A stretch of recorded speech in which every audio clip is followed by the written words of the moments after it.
Pemerintah Kabupaten Kepulauan Mentawai gelar konsultasi publik Senin 25 Januari 2021 dalam rangka pembahasan rencana kerja pemerintahan daerah RKPD tahun 2022 yang sangat diprioritaskan. Berlangsung di Aula Bapeda, Jalan Raya Tua Pejat kilometer 4, Desa Tua Pejat, Kecamatan Sipora Utara, Kabupaten Kepulauan Mentawai, Senin 25 Januari 2021. Rapat konsultasi publik ini resmi dibuka oleh Bupati Kabupaten Kepulauan Mentawai Yudas Sabagalet usai menyanyikan lagu kebangsaan Indonesia Raya. Bupati Kabupaten Kepulauan Mentawai Yudas Sabagalet menyebutkan pada hari ini kita melaksanakan forum konsultasi publik rencana pembangunan tahun 2022 di mana tahun 2020 nanti sangat strategis bagi kita. Ada dua pola pertama keberimbangan, lalu yang kedua prioritas.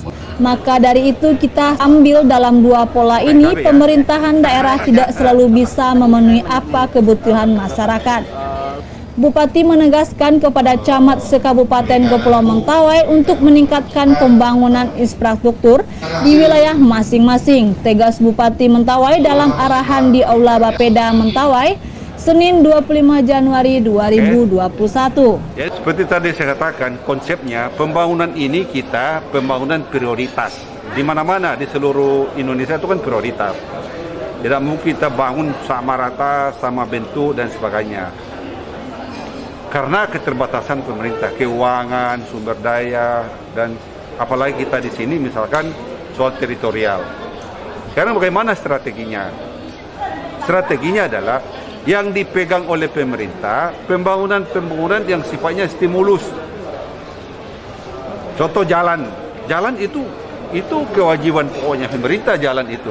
Dengan jalan pelayanan akan maksimal. Ekonomi akan tumbuh.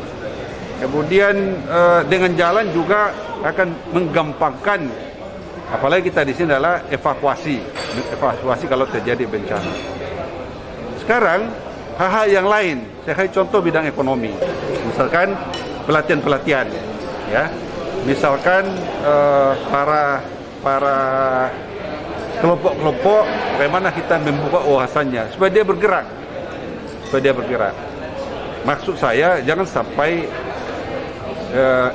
harapan masyarakat itu dari A sampai Z itu pemerintah yang membangun, tidak begitu. Harus ambil bagian juga masyarakat. Ya. Pak, dengan prioritas utama itu Pak, apa saja yang paling pokok Pak, yang untuk prioritas? Trans Mentawai Pak, itu pokok sekali. Kalau tidak selesai Trans Mentawai, kita akan sulit untuk pengembangan pelayanan, pengembangan pendidikan, pengembangan kemasyarakatan, pengembangan informasi dan sebagainya. Itu sangat strategis Trans Mentawai. Bupati juga menerangkan akan memaksimalkan pembangunan infrastruktur dalam tahun 2022 sehingga pendidikan, budaya lokal dan perekonomian masyarakat dapat meningkat. Dalam kesempatan sesi tanya jawab saat rapat ini, Ketua KNPI Ardiman menanyakan terkait kepastian pembangunan rumah sakit Pratama di Seberut yang sampai saat ini belum bisa dioperasikan, kelayakan kapal antar pulau yang akan dioperasikan, dan bagaimana cara mengatasi pengangguran di Kabupaten Kepulauan Mentawai. Bupati Pemkab berupaya meningkatkan pembangunan infrastruktur, jasa transportasi dan juga fokus melakukan pelayanan kesehatan masa pandemi COVID-19 saat ini, jelas Bupati Mentawai. Laporan dari Mentawai, Heri Pamalis.